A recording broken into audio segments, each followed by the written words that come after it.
Welcome to STV life. இன்னைக்கு வீடியோவில் என்ன பார்க்க போகிறோன்னா, இன்றைக்கி தமிழ் திரையுலகத்தில் காமெடின்னு எடுத்துக்கிட்டோன்னா முதன்மையான ஒருத்தராகவும் இருக்கார்.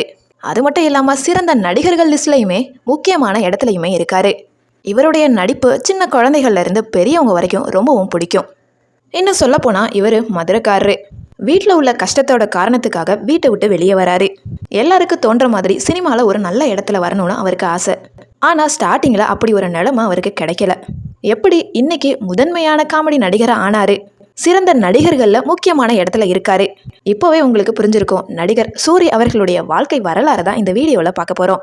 அதுக்கு முன்னாடி என்னோட சேனலை ஃபர்ஸ்ட் டைம் விசிட் பண்ணிங்கன்னா மறக்காமல் என்னோட வீடியோக்கு ஒரு லைக் போட்டு என்னோட சேனலை சப்ஸ்கிரைப் பண்ணாமல் பார்த்துக்கிட்டு இருந்தீங்கன்னா ப்ளீஸ் சப்ஸ்கிரைப் பண்ணிக்கோங்க.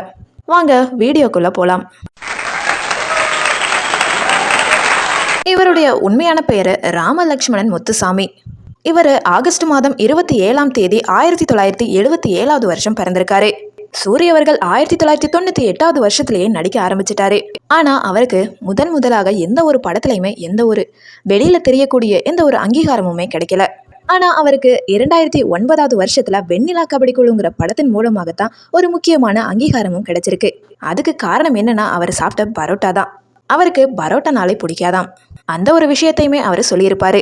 அன்னைக்கு பரோட்டா சூரிங்கிற வெற்றி படத்தை கொடுத்ததை தாண்டி இன்னைக்கு வரைக்கும் மிகப்பெரிய அளவில் வெற்றியை மட்டும்தான் கொடுத்துக்கிட்டு இருக்காரு. அதையும் தாண்டி பல விருதுகளையுமே வென்றிருக்காரு. சூரி கூட பிறந்தவங்க அவரோட சேர்த்து மொத்தம் 6 பேராம். இன்னைக்கு வரைக்கும் 6 சகோதரர்களுமே கூட்டு குடும்பமாக தான் வாழ்ந்துக்கிட்டு வராங்க. சூரிய அவர்களுக்கு ஒரு மகள் மற்றும் ஒரு மகன் இருக்காங்க. சூரிய அவர்களுக்கு தளபதி படம் ரொம்பவும் பிடிக்குமாம். அதனால தான் முத்துசாமிங்கிற பெயரை மாற்றி அதில் வர சூர்யாங்கிற கேரக்டரை பிடிச்சி போன காரணத்தினால சூர்யான்னு மாற்றிக்கிட்டாரு. நாள் போக்கில் அவருடைய பெயர் சூரியனை மாற்றிக்கிட்டாரு. நடிகர் சூரிய அவர்கள் மதுரையில் உள்ள ராஜாகூர் அப்படிங்கிற ஒரு கிராமத்தில் தான் பிறந்திருக்காரு. அவருடைய அப்பாவோட பேர் முத்துசாமி, அவங்களுடைய அம்மாவோட பேர் சேங்கையரசி. சூரிய அவர்கள் 7வது வரைக்கும் தான் படிச்சிருக்காரு. வீட்டில் உள்ள வறுமையின் காரணத்தினால 8வது வகுப்பை பாதியிலேயே நிறுத்தக்கூடிய ஒரு நிலைமையும் ஏற்பட்டிருக்கு. 8வது படிச்சுக்கிட்டு இருந்த சூரிய அவர்கள் கூலி வேலைக்கு போக ஆரம்பிச்சாரு. சூரிக்கு இந்த ஒரு காமெடி சென்ஸ் எங்கேருந்து வந்துச்சுன்னு பார்த்தோன்னா, அவருடைய அப்பா கிட்ட இருந்து தான் வந்திருக்கு. ஏன்னா அவங்க அப்பாவும் மிகப்பெரிய அளவில் காமெடி பண்ணக்கூடியவர் தானாம். எல்லாருக்கும் பிடிச்ச மாதிரி பேசுவாராம், நல்லாவும் பேசுவாராம். ஆனால் அதே சமயத்தில் அவங்க அப்பாவுக்கு மிகப்பெரிய அளவில் குடிப்பழக்கமும் இருந்திருக்கு. அந்த ஒரு காரணத்தினாலேயே அவருடைய குடும்பம் வறுமையில் மாறுறதுக்கு ஒரு காரணமாகவும் இருந்திருக்கு. ஒரு கட்டத்துக்கு மேலே அவங்க அம்மாவுக்கு வீட்டில் இருக்கவே பிடிக்கலையாம். சூசைட்லாம் பண்ண போயிருக்காங்களாம். ஆனால் நம்ம போயிட்டா யார் நம்ம பிள்ளைங்களை பார்த்துக்குவாங்க அப்படிங்கிற ஒரு எண்ணமே அவங்கள நினைக்க வச்சிருக்கு. கூலி வேலை பார்த்து தான் அவங்க பசங்களையுமே பார்த்துக்கிட்டாங்க. அதே சமயம் சூரிய அவர்களுக்கு நடிப்புனா ரொம்பவும் பிடிச்ச காரணத்தினால நம்ம சென்னைக்கு போனோன்னா நடித்து எப்படியாவது சம்பாதிச்சிடலாம் அப்படின்னு எல்லாரும் போல நினைக்கிறாரு. ஆனால் சினிமா துறைங்கிறது அவருக்குமே சுலபமாக கிடைக்கல. சினிமா சான்ஸுக்காக நிறைய இடத்துல சுற்றி திரிஞ்சிருக்காரு சென்னையில். அந்த டைமில் தான் ஒரு முறை அவங்க அம்மா கால் பண்ணியிருக்காங்க. ஃபோன் பண்ணி நீ சாப்பிட்டியான அவங்க அம்மா சூரியக்கிட்ட கேட்டிருக்காங்க. ஆனால் சூரிய அவர்கள் சொல்லியிருக்காரு, இல்லைம்மா நான் பச்சை தண்ணி குடிச்சிட்டு படுத்திருக்கேன்னு சொல்லியிருக்காரு. ஆனால் அதை கேட்ட அவங்க அம்மா கதறி அழுதுட்டு அங்கேயே மயக்கம் போட்டு விழுந்துட்டாங்களாம். இவ்வளவு ப்ராப்ளமில் வயிற்று பசிக்காக சினிமா தான் நம்ம நடிக்கணுங்கிற எண்ணத்தை மாற்றிக்கிட்டு அவர் கிடைச்ச வேலையெல்லாம் பார்த்துருக்காரு. அதை தொடர்ந்து சென்னையில் உஸ்மான் ரோட்டில் உடைஞ்ச வீடுகளை உள்ள மணலை க்ளீன் பண்ணுறதுக்காக இருக்கக்கூடிய ஒரு டிப்பர் லாரியில் கிளீனராக வேலை செய்ய ஆரம்பிச்சிருக்காரு. அதை தொடர்ந்து பெயிண்ட் அடிக்கிறதுக்காக பெயிண்ட் வாளி எடுத்து கொடுத்து உதவி செய்கிற வேலையை சென்னை ஃபுல்லாகவே உள்ள நிறைய இடத்துல வேலை பார்த்துருக்காரு. அடுத்ததாக மந்திரவாசல்ங்கிற நாடகத்துக்காக எலக்ட்ரீஷியன் வேலை செய்யறதுக்காக எலக்ட்ரீஷியனாக போயிருக்காரு. அந்த நாடகத்தில் ஒரு சின்ன கேரக்டரில் திருடனா நடிக்க ஸ்டார்ட் பண்ணுறாரு. அடுத்ததாக பார்த்தோன்னா அவருக்கு சினிமாவில் ஒரு சின்ன சான்ஸ் கிடைக்கிது. முதலாக வசனம் பேசுகிற அளவுக்கு அவருக்கு ஒரு வாய்ப்பும் கிடைக்கிது. அது என்ன படம்னா, கவுண்டமணி காலில் விழுந்து முதல் வசனத்தை சூரிய அவர்கள் பேசுகிறாரு. அதாவது சூரி காலில் விழுந்ததுக்கப்புறம் எழுப்பி விட்டு அவருக்கு பணத்தை கொடுப்பாரு. அதுக்கு சூரியும் சொல்லுவார், இதெல்லாம் வேணாம், நீங்கள் வந்ததை போதுங்கிற வசனத்தை சொல்லிட்டு சூரி அங்கேருந்து கிளம்பிடுவார். சூரிய அவர்கள் பேசின திரை வாழ்க்கையில் முதல் கூறிய வசனமும் இதுதான். அதுக்கப்புறமா பல படங்களில் நடிச்சிருப்பாரு, சின்ன சின்ன கேரக்டர்ஸில். அவருக்கு முழு படத்துலையுமே ஒரு நல்ல காமெடி கேரக்டருக்கு ஒரு சான்ஸ் கிடைக்கிது. அந்த படம் தான் வெண்ணிலா கபடி குழு. இந்த படத்தில் வர பரோட்டா காமெடிங்கிறது உலகம் முழுவதும் ஃபேமஸ் ஆகுது.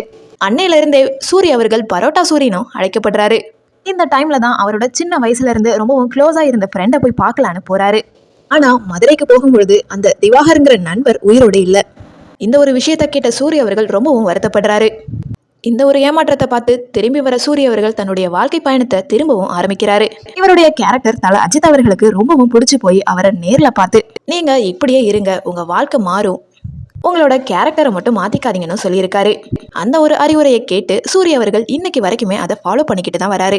சூரிய அவர்களுடைய ஃபேமிலின்னு பார்த்தோன்னா அவருடைய மனைவி பெயர் மகாலட்சுமி, அவருடைய மகள் பெயர் வெண்ணிலா, மகன் பெயர் ஷர்வான். அதுக்கப்புறமா சீமராஜா படத்துக்காக சூரிய அவர்கள் தன்னோட உடம்பை வருத்திக்கிட்டு 6 பேக் வச்சிருப்பாரு. இந்த ஒரு படத்தில் வந்த 6 பேக்காக சில விமர்சனங்களும் எழுந்தது. சார், நீங்கள் இதில் என்ன மிஸ் பண்ணீங்கன்னு கேட்கும் பொழுது பழைய சோறும் பச்சை மிளகாயும் தான் மிஸ் பண்ணேன்னு சொல்லியிருப்பாரு. என்னதான் நடிகர்களில் பிரபலமாக இருந்தாலும் தன்னோட பழைய நிலையை மறக்காத சூரி அதே பேட்டியில் வெளிப்படையாகவே சொல்லியிருப்பாரு. கஷ்டப்பட்டு உழைச்சி சம்பாதிச்சு வந்த சூரிய அவர்களுக்கு அவங்களுடைய அம்மாவை விமானத்தில் எப்படியாவது அழைச்சி செல்லணும்னு ஆசை. அந்த ஒரு காரணத்தினால விமானத்தில் பறக்க வைக்கிறாரு அவங்க அம்மாவை. அந்த நிலையில் சூரி அவங்க அம்மா கிட்ட கேட்குறாங்க, எப்படிமா இருக்கு உங்களுக்கு விமானத்தில் போகிறதுன்னு. ஆனால் சூரியோட அம்மா சொல்கிறாங்க, என்னதான் விமானத்தில் பறந்தாலும் நம்ம ஊர் பஸ்ஸில் போகிற மாதிரி வராதுன்னு சொல்லியிருப்பாங்க. அதை தொடர்ந்து சூரியோட மகளோட ஃப்ரெண்டு அவங்க கிட்ட ஆட்டோகிராஃப் வாங்கணும்னு ரொம்பவும் அடம் பிடிச்சிருக்காங்க. அதுக்கு சூரியும் சொல்லியிருப்பாரு, என்ன மாதிரி ரியல் ஹீரோவோட ஆட்டோகிராஃப் வாங்குறத விட உன்னோட அப்பா ரியல் ஹீரோ, அவர்கிட்ட போய் நீ ஆட்டோகிராஃப் வாங்குமான்னு சொல்லியிருப்பாரு. அது சொன்னது மட்டும் இல்லாமல் நான் தான் உங்கள் அப்பா கிட்ட ஆட்டோகிராஃப் வாங்கணும்னு சொல்லியிருப்பாரு. சூரிய அவர்கள் தன்னோட சகோதரர்கள் கூட இன்னைக்கு வரைக்கும் கூட்டு குடும்பமாக தான் வாழ்ந்துக்கிட்டு வராரு.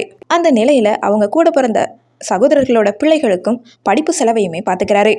சினிமாவில் என்னதான் பெரிய ஆளாக இருந்தாலும் என்னதான் பிஸியாக இருந்தாலுமே வருஷம் அவங்க ஊரான மதுரை ராஜாகூரில் நடக்கக்கூடிய காளியம்மன் கோவிலில் திருவிழாவுக்கு வந்து வருஷம் குயிலாட்டம் ஆடுவாராம். இந்த நிலைமையில அவங்க குடும்பத்தாரோட சேர்ந்து அம்மன்கிற ஒரு சின்ன டீ கடையை நடத்திக்கிட்டு வந்திருக்காரு. என்னோட வளர்ச்சியை தொடர்ந்து ஒரு பெரிய ரெஸ்டாரண்ட்டை அம்மன்கிற பெயர்லேயே ஸ்டார்ட் பண்ணுறாரு. இந்த ஒரு ரெஸ்டாரண்ட்டை சிவகார்த்திகேயன் அவர்களை வச்சு ஓப்பனும் பண்ணியிருப்பாங்க. இதனை தொடர்ந்து ஐயன்கிற மற்றொரு ஹோட்டலையுமே ஓப்பன் பண்ணியிருப்பாங்க. ஒரு பேட்டியில் சொல்லியிருப்பார் சூரிய அவர்கள், அவர் கண்ட கனவு என்னன்னா, நம்ம இப்போ சாப்பாட்டுக்கு கஷ்டப்படுறோம், நம்ம ஒரு நல்ல நிலைமைக்கு வந்தால் நல்ல தரமான உணவோட விலை குறைவாக கொடுக்கணுங்கிறது தான் அவருடைய ஆசையாகவும் இருந்திருக்கு. அதை தான் நான் இப்போ செஞ்சுக்கிட்டு வந்துக்கிட்டு இருக்கேன்னு சொல்லியிருப்பாரு. இந்த வகையில் சூரிய அவர்களுடைய மகனான 14 வயசுக்கு உட்பட்ட சிறுவர்கள் கிரிக்கெட் போட்டியில் திறமையாக விளையாண்டு மேன் ஆஃப் தி மேட்சுங்கிற அவார்டையுமே வாங்கியிருப்பாரு. இந்த ஒரு அவார்டை கிரிக்கெட் வீரர் திரு அஸ்வின் அவர்கள் கையால் வாங்கியிருப்பாரு. சூரிய அவர்கள் என்னதான் முன்னேற்றம் இருந்தாலும் கஷ்டப்படுறவங்களுக்கும் நிறைய உதவி பண்ணியிருப்பாரு. அந்த வகையில் கஜா புயல்ல டெல்டா மாவட்டங்களை சேர்ந்தவர்களுக்கு நிறைய வகையில் உதவி பண்ணியிருப்பாரு. 3 நாட்கள் அங்கேயே தங்கி பாதிக்கப்பட்ட பொதுமக்களுக்கு நிறைய உதவிகளையும் அவங்களுக்கு தேவையான ஆறுதலையுமே கொடுத்துக்கிட்டு வந்திருப்பாரு. அதை தொடர்ந்து கொரோனா டைம்ல ரொம்பவும் பாதிக்கப்பட்ட நாடக நடிகர்களுக்கு நடிகர் சங்கம் மூலமாக ரூபாய் 1 லட்சம் கொடுத்து நிறைய உதவிகளையுமே செஞ்சிருப்பாரு. அது மட்டும் இல்லாமல் வேலம்மாள் கல்வி குழுமம், மாற்றம் ஃபவுண்டேஷன் இவங்களோட இணைஞ்சு நிறைய பேருக்கு உதவி செஞ்சிருப்பாரு. குறிப்பாக சொல்லணும்னா மாற்றுத்திறனாளிகளுக்கும் திருநங்கைகளுக்கும் நிறைய வகையில் நிவாரணப் பொருட்களை மட்டும் கொடுத்தது இல்லாமல் மற்ற வகையிலையும் நிறைய விதத்தில் உதவி செஞ்சிருப்பாரு. இந்த நிலையில் அவரோட பாஸ்ட்டை பற்றி எதையுமே மறக்காமல் இன்னைக்கு வரைக்கும் சினிமா துறையில் நகைச்சுவை நடிகராகவும் சிறந்த நடிகராகவும் வலம் வந்துக்கிட்டு தான் இருக்காரு. இதுவே அவருக்கு இன்னும் மேலும் மேலும் பெருமையை கொடுக்கக்கூடிய ஒரு செயலாகவும் இருக்குது. அந்த வகையில் அவர் நடித்த படங்கள்லாம் பார்ப்போம். அதில் அவர் அங்கீகரிக்கப்படாத பாத்திரம் உள்ள படங்களையும் நான் சொல்கிறேன். மறுமலர்ச்சி, சங்கமம், ஜேம்ஸ் பாண்டு, கண்ணன் வருவான், உள்ளம் கொள்ளை போகுதே, சிவப்பு, வெற்றி, ஊருக்கு 100 பேர், வர்ணஜாலம், காதல், ஜி, தீபாவளி, தண்டாயுதபாணி, ஞாபகம் வருதே, திருவக்கரை ஸ்ரீ வக்ரகாளியம்மன் இந்த படத்தில் ஒரு கான்ஸ்டபிளாக வந்திருப்பாரு. அடுத்ததாக கிமு, இதில் நெத்திலி முருகனாகவும் வந்திருப்பாரு. பீமா, வெண்ணிலா கபடி குழு இந்த படம் தான் அவருடைய திருப்பு முனையினை சொல்லலாம். இந்த படத்தில் சுப்பிரமணியங்கிற கேரக்டருக்கு வந்திருப்பாரு. அடுத்ததாக நாய்க்குட்டி, களவாணிங்கிற படத்துல மணிகண்டன்கிற கேரக்டருக்கு வந்திருப்பாரு. அடுத்ததாக நான் மகானல்ல இந்த ஒரு படத்துல ஹீரோவோட ஃப்ரெண்டா இருப்பாரு. உனக்காக என் காதல், உனக்காக ஒரு கவிதை, வர்மம், ஆடுபுலி, தூங்கா நகரம், குள்ளநரி கூட்டம், அப்பாவி, அழகர்சாமியின் குதிரை, ஓடிநாயக்கனூர் கணேசன், பிள்ளையார் தெரு கடைசி வீடு, வகை சுடவா, வேலாயுதம் இந்த படத்துல அப்துல்லாங்கிற கேரக்டருக்கு வந்திருப்பாரு. அடுத்ததாக போராளி, குருசாமி, சூரிய நகரம், நண்பர்கள் புத்தகம், மாட்டுத்தாவணி, கண்டதும் கனத்ததும், மனம் குத்தி பறவையில் நல்ல தம்பிங்கிற கேரக்டருக்கு வந்திருப்பாரு. இந்த படத்தில் அவருடைய காமெடிங்கிறது ரொம்பவும் அழகாகவும் இருக்கும். பாண்டி, ஒளிபெருக்கி நிலையம், பாகன், சுந்தரபாண்டியன் படத்தில் முருகேசன்கிற கேரக்டருக்கு வந்திருப்பாரு. அடுத்ததாக காய், ஹரிதாஸ், கேடி பில்லா, கில்லாடி ரங்கா இந்த படத்துலையுமே அவருடைய காமெடி சிவகார்த்திகேயன் அவர்களோடையும் சரி விமல் அவர்களோடையும் சரி ரொம்பவும் சிறப்பான வகையில் இருக்கும். அடுத்ததாக சிக்கிமுக்கி, தில்லு முள்ளு, துள்ளி விளையாடு, தேசிங்கு ராஜா, வருத்தப்படாத வாலிபர் சங்கம், கோடிங்கிற பேரு இன்னைக்கு வரைக்கும் பேசப்படுது. இதற்கு தானே ஆசைப்பட்டாய் பாலகுமாரா, நையாண்டி, பாண்டிய நாடு, வெள்ளை தேசத்தின் இதயம். அடுத்ததாக ஜில்லா இந்த படத்துல கோபால்ங்கிற கேரக்டருக்கு நடிச்சிருப்பாரு. அடுத்ததாக ரம்மி, புலிவால், பிரம்மன், நிமிர்ந்து நில், மான்கராத்தே, நலனும் நந்தினியும். அடுத்ததாக அஞ்சான், பட்டைய கிளப்பனும் பாண்டியா, ஜீவா, பூஜை, ஒரு ஊர்ல 2 ராஜா, வெள்ளைக்காரதுரை, அகலகலா வல்லவன், பாயும் புலி, கத்துக்குட்டி, வேதாளம், பசங்க 2, ரஜினி முருகன் இந்த படத்துல சைமா அவார்டும் வாங்கியிருப்பாரு. அடுத்ததாக அரண்மனை 2, மாப்பிள சிங்கம், மருது, இது நம்ம ஆளு, வேலைன்னு வந்துட்டா வெள்ளைக்காரன், அங்காளி பங்காளி, மாவீரன் கிட்டு, கத்தி சண்டை, இசை 3, முப்பரிமாணம், சரவணன் இருக்க பயமேன், இந்த படத்துல கல்யாணம்ங்கிற கேரக்டருக்கு வந்திருப்பாரு. சங்கிலி புங்கிலி கதவத்துற, தொண்டன், ஜெமினி கணேசனும் சுருளிராஜனும், பார்க்கணும் போல இருக்கு, சவரிக்காடு, பொதுவாக எம்மனசு தங்கம், கதாநாயகன், இப்படை வெல்லும், நெஞ்சில் துணிவிருந்தால், ஓவியம், பக்கா, பாஸ்கர் ஒரு ராஸ்கல், கடைக்குட்டி சிங்கம் இந்த படத்துல சிவகாமியின் செல்வன்கிற கேரக்டருக்கு நடிச்சிருப்பாரு. சீமராஜா இந்த படத்துல ஆதிசாமிங்கிற கேரக்டருக்கு கணக்குங்கிற சொல்லக்கூடிய நேமுக்கு நடிச்சிருப்பாரு.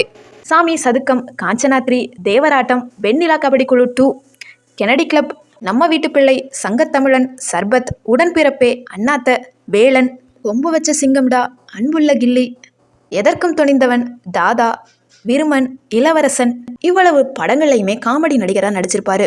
முதலாக விடுதலைங்கிற படத்துல முன்னணி நடிகராகவும் அறிமுகமாகிறாரு. இந்த படம் மிகப்பெரிய வெற்றி அடைய கருடன்கிற படமும் நடிக்கிறாரு. இந்த படம் அதையும் தாண்டி அவருடைய நடிப்பை நிறைய பேத்துக்கு அடிமையாக்கி இருக்கு. இந்த படம் இன்னைக்கு வரைக்கும் பேசிக்கிட்டு தான் இருக்கும். அவருடைய நடிப்புல வாழ்ந்திருப்பாருன்னு தான் சொல்லணும். இன்னும் அவருடைய படங்கள் தொடர்ந்துகிட்டு தான் இருக்கு. இன்னும் சொல்ல போனா சீரியல்லையுமே நடிச்சிருக்காரு. சன் டிவில வரக்கூடிய திருமதி செல்வம்ங்கிற சீரியல்ல நடிச்சிருக்காரு. அதுல அமிர்தம்ங்கிற கேரக்டருக்கு நடிச்சிருக்காரு. உங்களுக்கு சூரிய அவர்கள் நடிச்ச படம் என்ன பிடிக்குங்கிறத என்னோட கமெண்ட்ல சொல்லுங்க. என்னதான் அவருடைய வளர்ச்சி அபாரமா இருந்தாலுமே அவர் பட்ட கஷ்டங்கிறது அதையும் தாண்டியதுன்னு தான் சொல்லணும். இன்னைக்கு வரைக்கும் எந்த ஒரு மனிதரை பார்த்தாலும் சாதாரணமா தான் பேசுவாரு. மற்றவங்களையும் சரிசமமா மதிக்கக்கூடிய மனிதர்கள்ல இவர் முக்கியமானவர்னு சொல்லலாம். அப்படிப்பட்ட சூரிய அவர்களுடைய வாழ்க்கை வரலாறு உங்களுக்கு பிடிச்சிருக்கும்னு நினைக்கிறேன். உங்களுக்கு இந்த வீடியோ பிடிச்சிருந்துச்சுன்னா லைக் பண்ணுங்க, ஷேர் பண்ணுங்க, கமெண்ட் பண்ணுங்க. சப்ஸ்கிரைப் பண்ணாம பார்த்துக்கிட்டு இருந்தீங்கன்னா மறக்காம சப்ஸ்கிரைப் பண்ணிக்கோங்க. தேங்க்யூ ஸோ மச் ஃபார் வாட்சிங்.